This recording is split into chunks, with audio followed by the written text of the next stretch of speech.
Good morning. I'm Mike Neal, President and CEO of the Tulsa Regional Chamber. It's my honor to welcome you today for today's legislative briefing breakfast. It's good to see so many familiar faces this morning. I know that you're all looking forward, as am I and our team, to meeting in person, and we'll be doing that again very, very soon. But hope you were able to take advantage of the networking time before we get started this morning. After our program ends in about an hour, we'll return to that virtual ballroom so you can continue visiting colleagues and friends. And just a reminder that there are several floors, so please be sure to visit tables on floors 1 and 2. It's our pleasure to be joined today by State Senator Chuck Hall, State Representative Terry O'Donnell for a recap of the state legislative session. After that, we'll hear from Oklahoma's new Secretary of Public Safety, Tricia Everest. Our Vice President of Governmental Affairs, Katie Hinkey, will lead these discussions. While we won't be able to take questions from the audience, many of the legislators in attendance will be available during the virtual networking time after our program concludes. Before we go any further, I'd like to thank the generous sponsors of our legislative briefing breakfast series, including several individuals from these sponsored companies with us today. Our presenting sponsors are the George Kaiser Family Foundation, One Gas, represented by Craig Perry, Manager of Governmental Affairs, the Osteopathic Founders Foundation, represented by President and CEO Sherry Wise, and TTCU Federal Credit Union, represented by Dan Newberry, Senior Vice President of Lending. Our Go sponsors are American Bank and Trust Company, represented by President and CEO Fraser Hinkey, Ascension St. John, represented by Chief Advocacy Officer Lucky Lamons, AT&T, represented by Director of External Affairs Mike Cooper, Oklahoma Aggregates Association, represented by Executive Director Deborah Youngblood, the OSU Center for Health Sciences, represented by the Honorable Dr. Chris Benge, Executive Director for Rural and Tribal Health Policy, and Tulsa Wealth Advisors, Raymond James, represented by President Mike Mazie. And our legislative benefactors are Cherokee Nation Businesses, represented by Kim Teehee, the Cherokee Nation's delegate to Congress and Vice President of Government Relations. Community Care, represented by Josiah Sutton, Vice President of Marketing and Business Development. Cox Communications, represented by Vice President and Tulsa Market Leader Roger Ramsire, the Chamber's immediate past chair. Grand River Dam Authority, represented by Executive Vice President John Weiskiver. Public Service Company of Oklahoma, represented by President and COO Peggy Simmons. Quick Trip, represented by Governmental Affairs Manager Michael Junk. And Tulsa Tech, represented by Tony Heberlin, Chief Communications and Economic Development Officer. Even though we don't have physical tables for today's events, you'll see our corporate table sponsors recognized throughout the virtual ballroom. Please be sure to take note of these companies for your future business needs and stop by their table after our program concludes and say hello. Now I'll pass it to my colleague, Katie Hinkey, to proceed with our panelists. Katie. Thank you, Mike. It's great to see everyone today. And as Mike said, we are honored to be joined by two leaders in the Oklahoma legislature this morning. Senator Chuck Hall is Vice Chair of Senate Appropriations Committee. He was elected to the Senate in 2018, and he represents Senate District 20, which includes Pawnee, Noble, Logan, and Kingfisher counties. And Representative Terry O'Donnell, who is the Speaker Pro Tem of the Oklahoma House. Terry was elected in 2013 to represent House District 23, which includes Rogers, Tulsa, and Gardner counties. Good morning to you both. Good morning. Good morning. I'm surprised you're not on an island somewhere sipping Mai Tais after that session, but we are happy to have you, and we have a few questions that we'd like to ask. So this year's session was one of the more productive in recent memory, with quite a few major initiatives signed into law. So with so many great wins to highlight, could each of you just give a brief overview of some of your chamber's major accomplishments? I'll yield to the pro tem. Okay. Thank you, Chuck. Sure, I'd love to visit about, the House went in with some very simple priorities this year, one of which was education. Education's always been very important to the House, and our theme going in to this year's budget and policy discussions was ways to empower teachers and equip parents to better educate their kids. So the first thing I'd like to mention is we had historic common education budgeting. We added $210 million to the common education budget.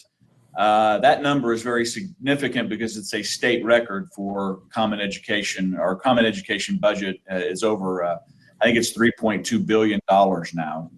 Over the past 5 years, we've raised that $750 million. But one of the benchmarks that we hit with this number this year was we hit the 1017 budget numbers, and a lot of people weren't around when 1017 was passed because it was in 1990. So we've been at this 31 years, and we've finally gotten to one of the funding thresholds of 1017. We're very proud of that accomplishment, and the significance of that is it's going to help our teachers because it requires the teachers to lower class sizes. And anyone that has been around kindergartners and first graders knows that there's a tremendous difference in teaching a class of 25 versus a class of 20. And so we felt like in the House that was a major accomplishment that we hit as far as common education funding. And then the way we empowered parents, we passed an open transfer bill that allows kids to transfer out of their school to another school. I think we have to face reality that not every child is going to succeed in the school that is attached to their zip code. So we felt very strongly in the House about allowing kids to transfer out of district and go to a school that either is a better environment for them or meets their needs in a better way. So we felt like we've taken major steps in education this year. The other priority, we had several, but I wanted to just visit with about one more. We had our priority in the House is extending rural broadband to some of the rural areas in the state. And I live in Claremore, or actually Catoosa, and we've enjoyed broadband services from the outset. But we have to remember that there are large portions of our state that just don't have good internet connectivity. And if anything that we learned from the pandemic this year is the fact that people can literally work from anywhere at home. I mean, so many people were sent home to work, and now that's kind of the preferred venue for a lot of jobs. So people can literally live anywhere in our state and perform their job. We need the ability to connect them via the internet. So we've worked very hard at that. We put $42 million toward broadband expansion. We considered that a real priority for the House, and we're very proud of that accomplishment. I think reality is we live in a very plugged-in world today, and we should be working at plugging everybody into rural broadband, just like we worked at hooking up everyone with electricity back in the 1920s. So those are two accomplishments that I just wanted to highlight on behalf of the House. Senator, to you. All right. Well, Katie, thank you for hosting today's event. It's always great to hear what the priorities of the House are before the Senate speaks. I have, of course, this is my first year in the room for working on the state's budget, and so I spent an enormous amount of time kind of being brought up to speed and kind of figuring out, how things work. And it was a learning experience. I enjoyed it very much. It was time consuming. But we did accomplish some great things this year. I thought it was a tremendous session. I agree with the pro tem that it was successful. I think for me, some of the highlights I'll just are very similar to the pro tems, but just a few different things that kind of hit with me, that resonate with me, is the retainage for savings for the state. I was very, very pleased that we were able to retain a little over $800 million in our cash accounts. So if you take the rainy day fund, the rate stabilization fund, our cash accounts, and the FMAP preservation fund, the state is holding back almost $1.3 billion in 2022 in savings, and so I think that's important as we try to gauge whether or not we're artificially propped up with the federal stimulus and what the future looks like for Oklahoma. So I think that's important. I think both the Senate and the House did a good job of protecting those dollars and working with the governor's office to give us kind of a safety net as we look to the future. We provided tax relief, of course, for families and businesses. You saw the top rate for personal income tax reduced, and then the corporate income tax rate was reduced. We also saw the restoration of the refundability of the earned income tax credit, which of course really helps support those lower income and moderate income working families. I'm very pleased with how we prioritized education in the state, and Terry talked a little bit about that. I will give a few more highlights related to education. We were able to lower classroom sizes with funding certain parts of 1017. So kindergarten and first graders are going to see some reduced classroom sizes. We pumped in an additional $27 million for textbooks for the state. So that actually, with the dollars that they already have in place, that's $60 million for new and improved textbooks around the state. So I think that's a good thing too. We made targeted investments in core services here in the state of Oklahoma.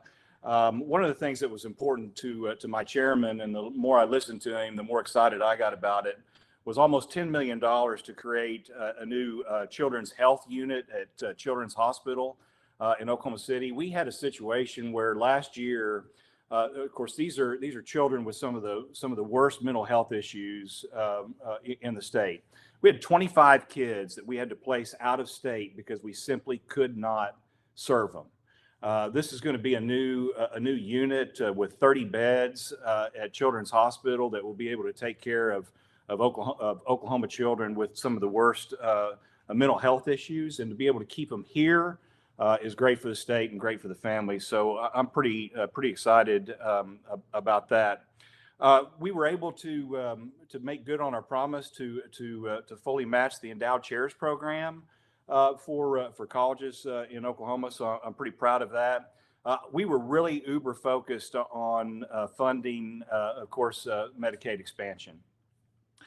We were able to do that. We developed a plan that will fund Medicaid expansion long term.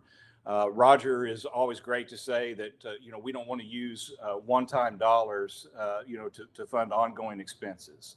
And I think we were able to utilize some of the federal dollars that are coming down now, but create a plan that funds Medicaid long term.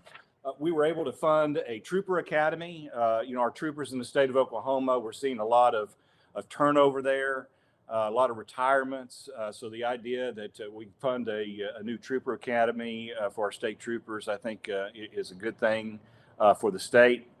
State Question 781, we were able to kind of fund some related projects related to State Question 781. You saw almost $12.5 million. They'll be invested in crisis centers, and we'll be purchasing iPads to be able to do telehealth work as it relates to some of the savings that were created by some of the reforms there. Terry talked about the expansion of the broadband, which I think is tremendous. And then finally, a $35 million investment in economic development, which includes $20 million into the governor's quick action closing fund. So I think we're very good with state dollars this year. I'm excited about the budget and the process, and I think the state will be better for it. Thank you both for highlighting all of those wins. We want to thank you, Senator Hall, for sponsoring Senate Bill 608, which was the Filmed in Oklahoma Act. Can you tell us just a little bit about how this is going to benefit Oklahoma's fastest growing film industry? Yeah, so Katie, thank you. This is probably one of the bigger pieces of legislation that I'll probably carry in my career. This was 2 years in the making. We've been operating under the Compete with Canada Act, of all things, which was a $8 million rebate for a number of years, and it was just a teaser. It really was not an effective program, primarily from the standpoint that one film could really eat up the entire benefit, and we saw that with the film going on just north of you with the Martin Scorsese Killers of the Flower Moon. That's a $150 million investment in the state of Oklahoma that ate up virtually all of the Compete with Canada Act rebates through the end of the sunset of 2027. So we needed to do something. So we created the Oklahoma Filmed in Oklahoma Act for 2021. This is a pure Oklahoma-driven program. It's $30 million that is designed where 25% of it are going to have to go to the smaller productions. We just did not want another case where 1 or 2 films come in and eat up all the rebate. And so we're holding back 25% of the $30 million for some of the smaller films, and that's for films under $7.5 million in budget. So we're very, very happy about that. This will create jobs in the state of Oklahoma. It will create economic diversification. And we also take steps to support the over 100 small industries that are already being fed by the film industry in the state of Oklahoma. These are Oklahoma businesses with boots on the ground in your communities and my communities that will see great things come from this. We also incentivize sound stages that are popped up all over the state of Oklahoma, which I think is tremendous. And we also incentivize and encourage series, so TV series. So it's one thing for you to come in and film a program or a movie and then you pick up and leave. It's another thing to commit to the state of Oklahoma that you're going to be here for multiple series and multiple movies, and so we incentivize that. And then finally, this is a job creator. So I'm excited to say that the bill requires before any rebate is offered, it requires an apprentice program with the number of apprentices that is predicated on the size of the budget of the film. That's a continuation of creating an Oklahoma workforce that I think is important. And then the final thing related to this film bill that I'm excited about is there's checks and balances. We just didn't want to throw a program out there that we didn't look at for the next 10 years. We're requiring an annual report by the Department of Commerce and the Oklahoma Tax Commission to be given to the legislature and to the Legislative Office of Fiscal Transparency so that we can look at this as a legislature annually to see what the overall economic benefit is to the state of Oklahoma and that it's meeting the goals that we intended when we passed the legislation. So I'm very excited about film, what it's going to do for the state, the diversification that's going to come from it, and the job creation as a result of what we did. Well, I think it's going to meet those goals and exceed them. So we are extremely excited about that. Thank you for all your hard work on that. Katie, let me just say, you had a group from Tulsa, the Tulsa Chamber, that came to the Capitol, and this was a pretty heavy lift, and your members were very, very active in working with their delegation to express how beneficial this can be. And so I want to thank the members on the call today for their work in helping get this approved. We're not a shy group. Not at all. Well, Representative O'Donnell, as a member of House leadership, you worked on a lot of bills during this session, but one bill that you co-sponsored was House Bill 2932, which grants the legislature some oversight of the state's COVID aid funds paid out by the CARES Act. So can you tell us a little bit more about what this bill does and why it was needed? Sure, Katie. And again, I would like to thank you as well for hosting Senator Hall and I and the rest of the legislators. 2932 is very simple. The CARES Act money that the state brought in is one-time money. And so the legislature did not have a lot of oversight in the direct application of those funds. A lot of that was issued out by the governor. But what we did want to do as a legislature is we wanted to make sure that that money was spent for the intended purpose of COVID relief. And as well-meaning as our state agencies are, sometimes they can decide to do things with money that is not necessarily for the intended purpose. And we had at least one state agency that decided that they wanted to become connected with various computer and IT programs that were going to be a continuing expense for the legislature. So we saw fit to pass 2932 with wide bipartisan support that would prevent those agencies from entering into contracts or things that would obligate the legislature to pay continuous funding through over years and years. I would like to jump back to one thing that Senator Hall nor I mentioned in our opening remarks. I think it's also notable that we had a constitutionally required redistricting bill that went through both the House and the Senate with very wide bipartisan support. And if you follow the state legislature at all, it's unusual to get such wide bipartisan support. But we undertook a series of meetings, as did the Senate and the House throughout the state. We solicited public opinion, public support, public input. We incorporated that into our calculations, and we moved the district line. So some of the people that are on this broadcast today may not be voting for the same representative or senator that they were last year, and I think everybody needs to pay attention to how their lines moved. But that was a major accomplishment to get 101 representatives and 48 senators all on the same page is a pretty impressive task. So I did want to highlight that as a major accomplishment for the entire legislature. There aren't very many bills that pass like that, so that was a major accomplishment. And speaking of that, we know there's a likely special session on the horizon during which the legislature will analyze census data and tackle congressional redistricting. Do you all anticipate any action on issues besides redistricting? We know that those, when they call a special session, the parameters are pretty strict, but following Oklahoma's Supreme Court's decision to throw out the privatized managed care model for Medicaid expansion, would you anticipate that issue would be included in special session? Yeah, so thank you for the question. We, of course, want to be very careful about what we do, in special session. The only talk that we're seeing right now really is the ratification of the state district lines and the congressional lines.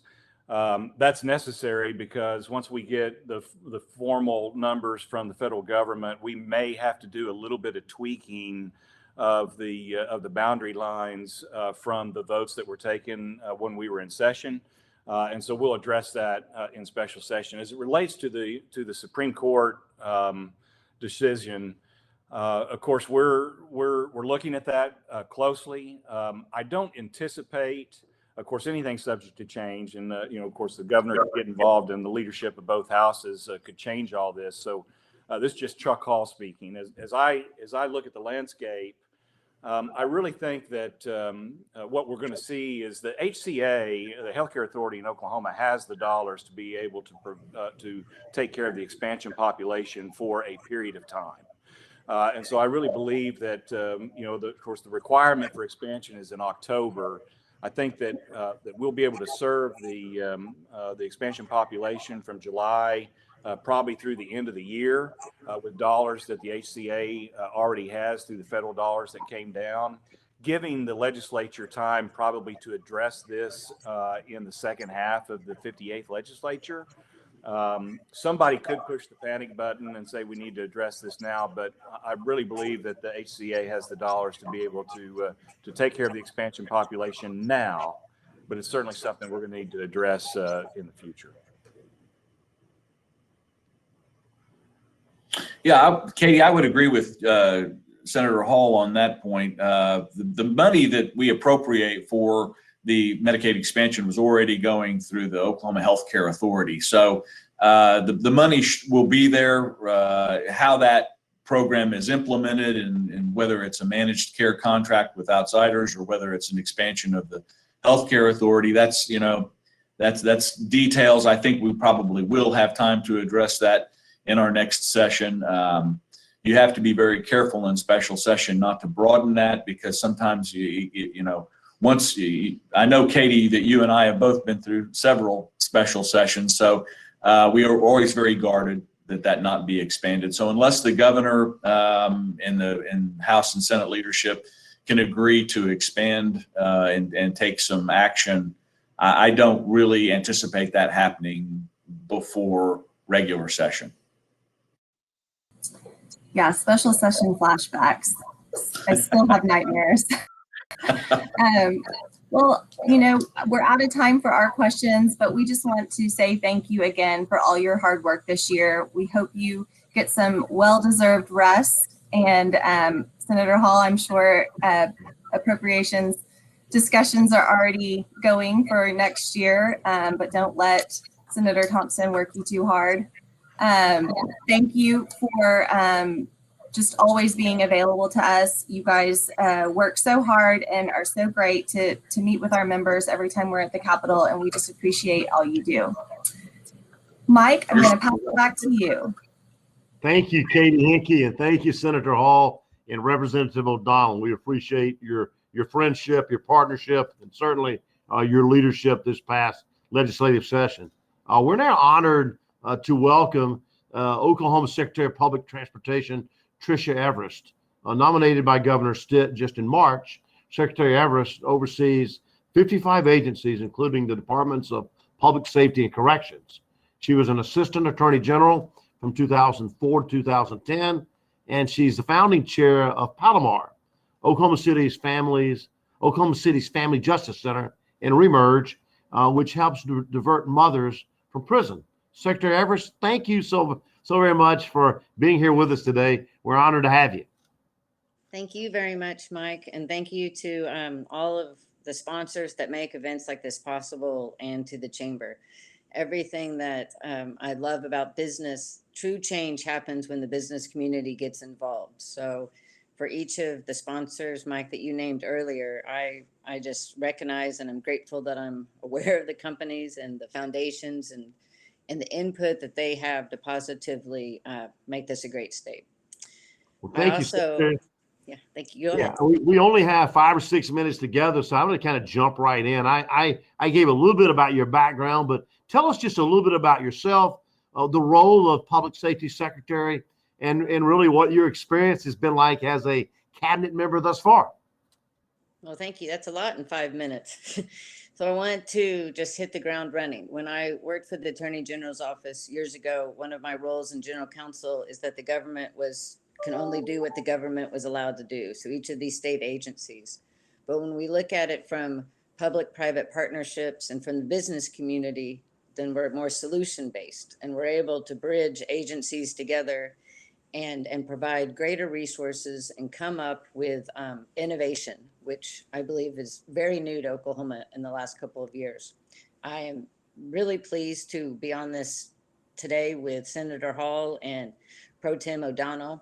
As I started, I came, fourth quarter of the legislative session. I was appointed, so I inherited many great things that were happening. I want to thank Senator Hall and point out that our real ID and our driver's license issue, that the senator has taken a hands-on approach to really work with Steve Harp and OMS and others to come together so that we create a system to fix the backlog and really change the way that we handle the real ID and the driver's license. I also inherited, Speaker O'Donnell worked very hard with Senator David to create the Public Safety Unification Commission, in which we'll consolidate, we'll have a task force that's working very quickly. So by the end of the year, recommendations for consolidation of the public safety agencies will be presented. So those are two great things. I thank the earlier speakers for their hard work on that. The rural broadband, one of the things that we can do is really a diversity of resources. Our troopers, as Senator Hall pointed out, they've been mental health providers, transportation workers, social workers, probation officers. And when we are able to utilize the rural broadband efforts, bring in the crisis centers, the telehealth, the iPads, we not only create a better system for our public safety and for the men and women that put their lives in danger all the time protecting us, but we also provide better resources to the individuals that cross into our frontline workers. When we address the frontline workers, then we'll be able to reduce the prison population and we'll be able to start working up the river. One of my personal great concerns with the programs you listed on my bio are very similar to programs that I work with in Tulsa. So I'm very grateful for our statewide awareness and partnerships. That when we look at the root causes, the mental health, and address up the river, then we're lowering our prison population, we're lowering the jails, and a lot of our health outcomes. So these are really kind of fast in my really quick time. I want to say that we have a huge focus as well. So with those other ideas happening that Senator Hall and the Pro Tem have been working on, we also want to look at our prison population due to many people that are at this legislative briefing, many of the sponsors throughout the state. We've lowered our prison population by 10,000 in the last few years. We are no longer number one, we're no longer number two in the nation. And so one of my key focuses is want to make sure that people don't come back to the county. It is a tremendous cost on our systems to continue to have that revolving door. So at the time of sentencing, when someone is sentenced, if we haven't diverted them ahead of time, then we're already going to have a plan for their reentry. So we're going to bring back the state resources, the collaborations, come in at the entry and start already having the plan. Now, the business community is crucial to this. So anyone out there that's looking for very hardworking employees that will come out, we start recognizing the skill sets that a company would want. And we can create those systems and work with our career techs and others inside the prison so that we're bridging out and that there's a plan. We've learned that if we know someone's name, they found some form of faith and there's a plan, then we've created a better workforce. We've continue to lower the recidivism rate, and our streets and homes and businesses are safer. Did I cover everything in like 3.5 minutes? Oh, that's great. You did a great job. So a quick question for you, Secretary, and that is, with several high-profile ransomware cases across the country, including some very close to home, cybersecurity concerns are top of mind for leaders in the public and private sectors. As Secretary of Public Safety, what are your thoughts on the current cybersecurity landscape for both businesses as well as government entities these days? Absolutely. So Mark Gower over emergency management and our Homeland Security now, we represent not only for the state agencies and what we do to be able to protect the state, but work with our federal partners and the business community to really be constantly looking out for what those are. Each of the businesses have their cyber protection. So it's going to become increasing. And I'm very grateful that not because we've had these incidents that we have to be, but that is becoming a priority, not only in Oklahoma, but in the country. Last question, and that really has to do with, you've been involved in so many issues so quickly in your tenure. But with issues such as vaccine distribution in prisons, streamlining the real ID process, you get to see firsthand the effects of collaboration of government on government efficiency. Can you talk just very briefly about the governor's approach to cross-agency collaboration and government efficiency improvements that you've seen in your short tenure? Sure. Thank you, Mike. When I worked as an assistant attorney general, we kept the state stayed in their kind of parameters. In essence, I helped maintain status quo.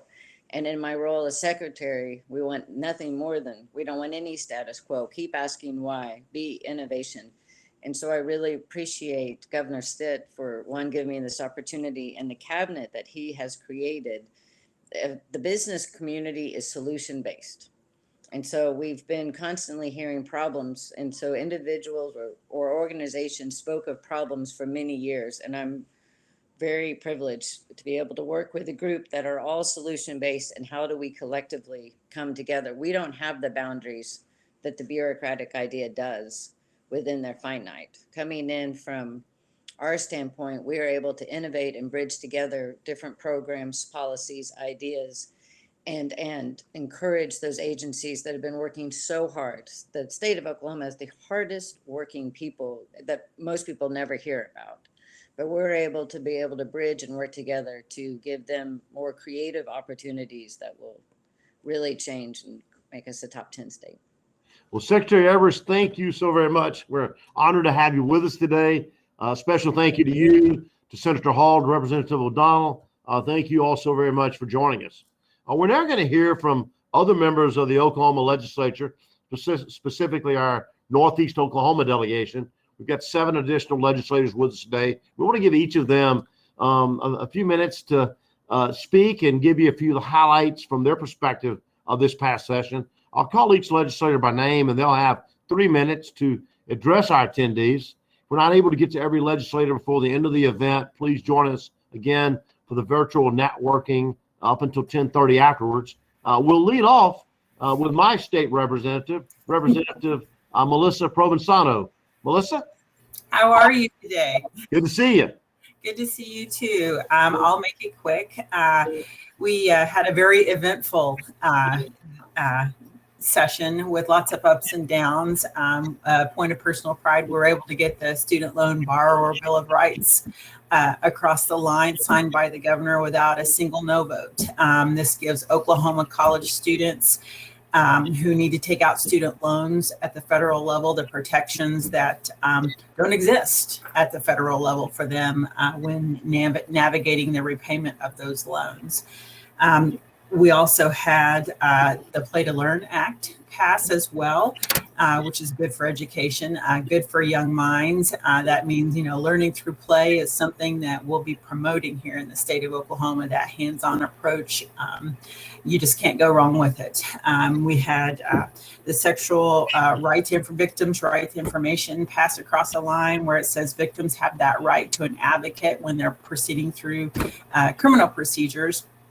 And that the forensic evidence that has been collected for them to be used in that case can't be used against them in unrelated crimes. And so those are some good things that we felt like happened. I would be remiss if I didn't say we had a lot of change in the way we fund public schools. I'll be watching to see.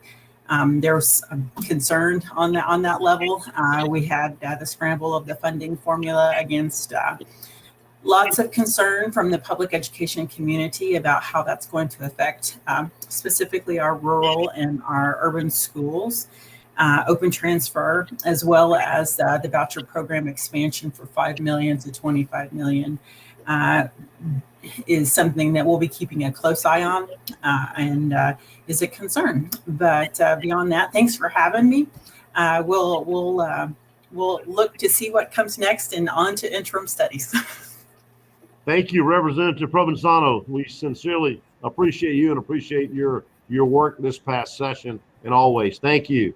Next up, Senator Joanna Dossett. Joanna, nice to see you. Nice to see you, Mike. Thanks so much for having me this morning. Thanks Katie, and all the wonderful staff at the Tulsa Regional Chamber. It's a great event. Can't wait to be with you in person someday soon. But until then, this has just been a wonderful format. So if you don't mind, I'm going to take a little bit of liberty and focus less on the legislative session and more on what's coming up in the summer and the interim for all of us and all of us here. I think it's a great time. We've all been focused and even hyper-focused on legislative activities over the last 4 months. It's a great time to take notice of what's going on at our other levels of government. So, for example, our city council, which recently approved a resolution apologizing for the Tulsa Race Massacre and committing to tangible amends for it. A lot of exciting things happening on council right now. There's also an important bond election coming up for patrons of Tulsa Public Schools on Tuesday, June 8th, with early voting going on today. I encourage your yes vote. Finally, congressional redistricting, as was mentioned before, is in full swing, and there are several town hall meetings scheduled during the month of July at in-person sites statewide, each with a virtual component for those wishing to participate remotely. And then finally, as Speaker Pro Tem O'Donnell mentioned earlier, we all need to be aware of what has happened with the redrawing of our state legislative boundary lines. Some of them have changed. We need to start researching and building relationships with our new state level elected officials, both in the Senate and the House. Many of them, also both in the Senate and the House, will be up for re-election in 2022, and now is a great time to start planning how you will support them in their races, and just if they're new to you, getting to know them and building relationships with those of us who might be your senator or representative now, but we weren't before. So thanks again, Mike, Katie, everyone. It's a pleasure to be here. Thank you, Joanna. Officially, my favorite of the Dossett senators. Absolutely. Thank you so much. Thank you. We appreciate you. Next up, Representative Jeff Boatman.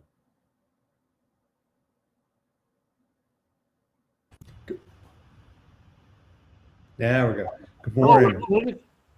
Good morning, Mike. Thank you so much. Thank you for the opportunity to join and visit with everybody this morning.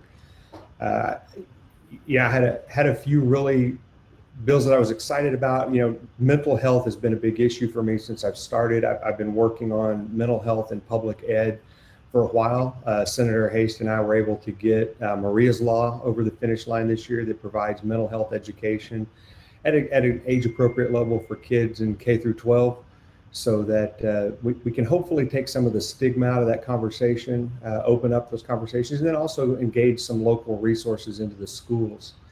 I kind of wandered out of my lane a little bit. I worked with the Attorney General's office on a human trafficking bill this session. We have a problem with that in Oklahoma. It's not a fun one to talk about, but because of our transportation infrastructure, we tend to be a hub for a lot of things, and drug and human trafficking is part of that. It's a problem that we need to think about, we need to address. So I'm happy to get a first baby step done on that. But I'm really happy Representative Provenzano mentioned some of the things we did to help get funding into education. And since we're talking to business people, I want to talk a little bit about that Opportunity Scholarship Fund, because it's a good opportunity for you as business owners. The bill allows for LLCs to contribute up to, or any business form really, but LLCs are common, up to $100,000 to public education or to private if you choose. And to get a 50 or 75% tax credit on that, depending on whether you give for 1 year or 2 years. So that's a great way to help your local schools. It is capped per school district, so it actually encourages us to reach out and to help those smaller districts that might not otherwise get funding. So as we're kind of coming through tax time and thinking about how we could do that a little differently next year, this Opportunity Scholarship, or the Equal Opportunity Scholarship program, is a great tool for getting those funds into public schools, helping them out. You can give directly to the school. You can give to the school's foundation if they have one.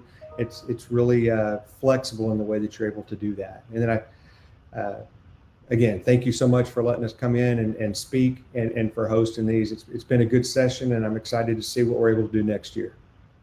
Well, thank you so much, Representative Boatman. We sincerely appreciate your leadership and your engagement on these various issues. Next up is Senator Joe Newhouse. Joe. Great. Mike, can you hear me okay? Yes, sir.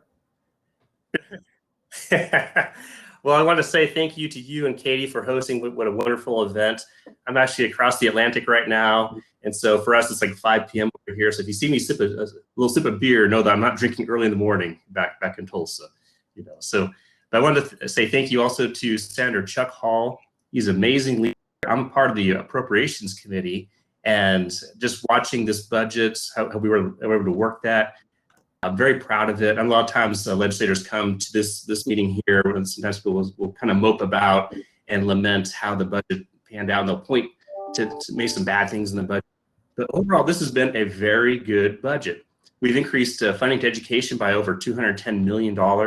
We're saving $800 million. We've been able to reduce personal income taxes to help some of our families, also reduce corporate income taxes to help attract businesses to Oklahoma. I'm excited about that. And we're able to restore the earned income tax credit to help our more of our struggling families who need the help the most. So I think this was a budget that really offered a lot for a lot of people. It's going to help Oklahoma, help our families out here. One of the other measures too was that $30 million tax incentive rebate program for the film industry. I was skeptical at first. In fact, a few years ago, I ran a bill to get rid of the Compete with Canada Film Act because that one only offered like fleeting jobs, right? Like they come in like a seagull, drop in and fly away. But with this one, this is a more lasting presence. I had a chance to meet with some producers who want to come, love the work environment, how people they want to pitch in and help. And many of them want to get out of Hollywood and come back over here. The film industry is changing around the world. India and Nigeria are actually the top movie producers in the world. And there's been a lot of changes like Netflix, Discovery, Disney Plus. They're all wanting to make additional movies. And so they're looking at places to go. We want them to come to Oklahoma. So I'm excited about that. I think this is going to be a really good program. And we're running out of time, but I just want to highlight one quick measure. I was able to get past the governor's desk, 50. And what this bill does is if you've ever been submitted a medical to your insurance company or doctor's office, it gets denied. Sometimes you can feel like, what's going on here? How can I get this redressed? Well, what this bill does is it says if you get a denial, you can submit a claim to this denial, and they have 30 days to give you a written response, a detailed response of why they're denying the claim, and also the contact information to a living human with their contact information that you can actually talk to and get this all sorted out. So insurance companies were on board with this, Oklahoma Hospital Association and our doctors. So I'm very excited that the governor signed it. Thank you so much, Mike. Senator, thank you. Thanks for getting on from so far away. And again, thank you for your effort, your support in that film arena. That film bill was so important. So thank you so much. Next up, the dynamic leader coming from Jinx. That's right. Town Jinx, Oklahoma, the Honorable Representative Lonnie Sims. Hey, thank you, Mike. And just a quick recommendation, when we go back to in-person, I definitely recommend we keep you virtual for everybody's safety. Yes. So just a recommendation. Thank you. This was my third session, and I'll be honest, this is my first full session. So just to remind everybody, 2019, we had the floods. So a lot of the Northeast reps had to leave session early. And then, of course, we had the very abbreviated session due to COVID. So really excited just to have a full session to really engage in the process. Learned a lot of things about our joint conference committees. First year to be a chairman, so very excited about that. Want to say to the members, thank you very much for everything you've done over the last 12 months to really overcome a very challenging economy and situation that you gave us a budget surplus that we can make the kind of investments that we made this year. So kudos to our businesses for really just overcoming this year. Putting $1.3 billion back in savings is just phenomenal. When you consider what we dealt with the last 12 months, we planned for the worst, and I think we definitely got the best on the budget. For me personally, a couple of bills that I ran, one was the additional homestead exemption. This was something that the income qualifier had not been changed since 1997. So basically, when I talk to county tax assessors, we have older Oklahomans who just due to their honesty will go in and reapply every year, even though once you hit age 65, you don't have to reapply. And they were losing the exemption. So this raising the income qualifier just $5,000 goes back and captures those individuals. So excited to do that. Probably the closest to my heart was the aquariums bill. Currently, the Oklahoma aquariums are not exempt on sales tax for the admission tickets. Most museums, educational venues in the state are. So this was probably about an 8-year process. And it's kind of funny. Fred Jordan was a representative when I was mayor. And now I'm the representative, and Fred Jordan was the consultant for the city of Jinx. So kind of a big win for both of us. Really proud of that accomplishment. Probably the funniest bill I ran was the snow cone. I call it the snow cone bill. I received a lot of harassing emails. One, they actually covered my top lip red and said, I knew the snow cone lobby would get to you. So this was a multi-seasonal license that basically allows snow cone stands to open up during the winter months so they can sell hot beverages. Before, they only had 6 months. So if you ever wondered why snow cone stands were only open for 6 months out of the year, that's why. They just had a seasonal pass, not a multi-seasonal pass. So those are some of the fun bills we ran. Some great Senate bills. One was a heavy lift with Racino, the peer-to-peer car sharing. We'd worked on that for 2 years. It really established the framework and guardrails for that new platform. Excited to be a part of that as well, Mike. Thank you so much, Representative Sims. We appreciate your continued leadership and glad you were able to be there for a full session, you and your colleagues this year for sure. And I know you were. So thanks for all you're doing. Thank you. Next up, Representative John Waldron from Tulsa. John? Hello, everyone. It's nice to be here today, and thank you, Mike, for putting this on for us. Can you hear me all right? You sound great. Okay. Well, it was a great year. We got a lot of stuff done. I'm going to be a little contrarian, of course, and raise some issues that I think we need to work on. The thing that's closest to my heart is the teacher pipeline. And I think we're going to see concerns grow in the legislature in time to come. We're going to have 2,000 retirements this year, which is double the normal average. And I foresee trouble for us because we had, I think teachers took kind of a pounding in the legislature this year. And one exchange, they were blamed for the Portland riots. And in another occasion, we passed a bill to prevent Marxist teachers from indoctrinating our kids. And, we had opportunity scholarships, which are, designed to help students. But we should consider that about 700,000 students go to our public schools and only about 35,000 in our private schools. Now, if private schools are going to expand to accommodate all the students that are supposed to jump from one side to the other, they're going to need teachers. And I think that's going to be problematic with the numbers that we have. 3,000 emergency certified teachers again this year. And we have fewer students in our teaching colleges now than are leaving on the other side of the equation. When you consider that many of the teachers we produce in our training colleges don't teach in Oklahoma, I think what we're going to need to do is flip the script on how we talk about teachers in Oklahoma. Oh, I see my timer has only just started. I got bonus time. So the legislature did add $210 million for our public schools. That replaced some. This is very helpful and welcome, and thank you, legislators. But our long-term forecast has to be stable. When we cut the look back down from 3 years to 2 years, we forced administrators to make difficult hiring and firing decisions, which are going to mean that a lot of teachers aren't going to be as secure in their jobs. We also voted for 2 tax cuts. And when the CARES money goes away, we'll wonder if we can continue to sustain the investment we've been putting on in education in the last couple of years. And of course, we have to remember that public schools went through a kind of desert of underfunding for about a decade before this. So I'm hopeful that the legislature will be proactive and look forward to new investments. Reducing class sizes in kindergarten and first grade is a good first step, but let's go all the way up the line to 12th grade. And let's make sure that every classroom is filled with a competent, career-oriented classroom teacher. And the best way to do that is to invest in the students that are coming out of our 23 excellent colleges and universities. It's been an interesting time in the legislature. We've done a lot of good things.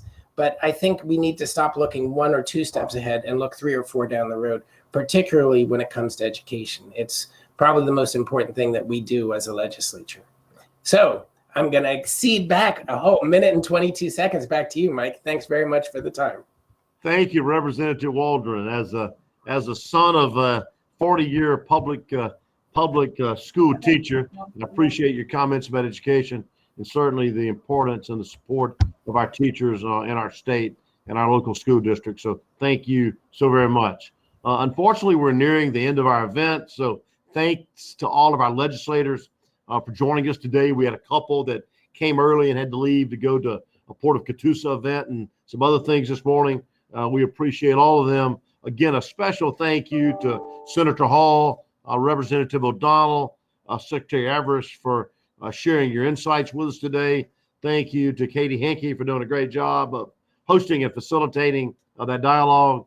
I also, once again, thank today's presenting sponsors, the George Kaiser Family Foundation, One Gas, Osteopathic Founders Foundation, and TTCU Federal Credit Union for their generous support of our programming.